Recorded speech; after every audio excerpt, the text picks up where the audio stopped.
नमस्कार दोस्तों, मेरा नाम है सिंगलेश। आप देख रहे हैं सिंगलेश की समरीज। देखो, अगर तुम लोग मुझसे आज से ठीक 5 महीने पहले पूछते कि सिंगलेश वो एनिमे के बारे में क्या सोचता है, तो मेरा जवाब होता कुछ नहीं।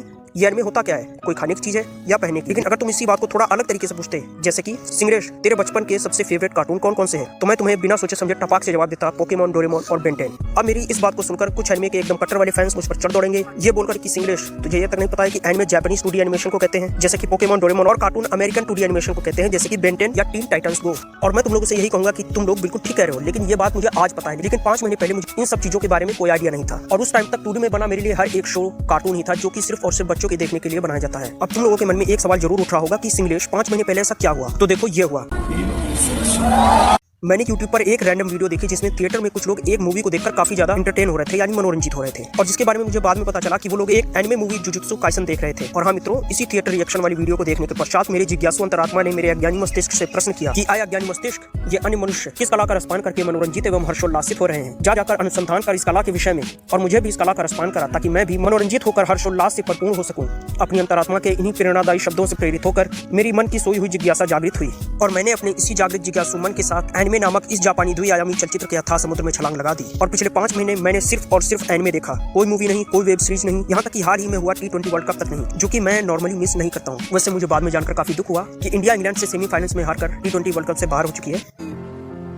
खैर, हम लोग वापस आते हैं अपने एनिमे वाले टॉपिक पर। आज 5 महीने बाद मेरा एनिमे को देखने का दृष्टिकोण पूर्णतः बदल चुका है। जैसे कि पोकेमॉन, डोरेमोन जापानी एनिमे जरूर है, लेकिन एनिमे इटसेल्फ सिर्फ और सिर्फ पोकेमॉन और डोरेमोन ही नहीं है। इसके अंदर हर किसी एज ग्रुप के लिए कंटेंट है। अगर तुम्हें मारधाड़ देखना पसंद है तो एक्शन की कैटेगरी सिर्फ और सिर्फ तुम्हारे लिए है, और अगर तुम्हें प्रेम प्रासंगिक कंटेंट अच्छा लगता है तो रोमांस की कैटेगरी पर क्लिक करो, और प्रेम एवं विनोद से ओतप्रोत द्विआयामी चलचित्र आपके समक्ष प्रस्तुत होंगे। और अभी तो मैंने सिर्फ और सिर्फ एनिमे की 2 कैटेगरीज के बारे में ही तुम्हें बताया है। इसके अलावा तुम जो कुछ भी कैटेगरी सोच सकते हो, तुमको उस कैटेगरी का कंटेंट देखने मिल जाएगा। और हाँ देखो, मैं तुम लोगों को ये बात यहाँ पर क्लियर कर दूं कि ये वीडियो मैंने एनिमे की हिस्ट्री या उसका क्या इंपैक्ट है दुनिया भर के पॉप कल्चर पर, उसके बारे में तुम्हें बताने के लिए नहीं बनाया है, बल्कि ये वीडियो मेरे बारे में है कि सिर्फ 5 महीने पहले मैं जिस कंटेंट को सिर्फ और सिर्फ एक बच्चों के देखने लायक समझ रहा था, आज 5 महीने बाद उस कंटेंट के बारे में मेरे क्या विचार हैं। अब यहाँ तुम लोग कमेंट्स में मुझे बता सकते हो कि क्या तुम भी मेरी तरह एक इग्नोरेंट पर्सन थे, जो कि हर एक एनिमेटेड कंटेंट को सिर्फ कार्टून समझकर इग्नोर मारता था, या फिर तुम लोग उस ओवर स्मार्ट पर्सन वाली कैटेगरी के बंदे हो जो कि बचपन से ही ड्रैगन बॉल देखकर बड़े हुए हैं, और क्लास में मेरे जैसे बच्चों के सामने हीरोगिरी झाड़ते थे कि भाई कल का ड्रैगन बॉल का एपिसोड देखा कि नहीं, कैसे गोकू ने वेजिटा की फाड़।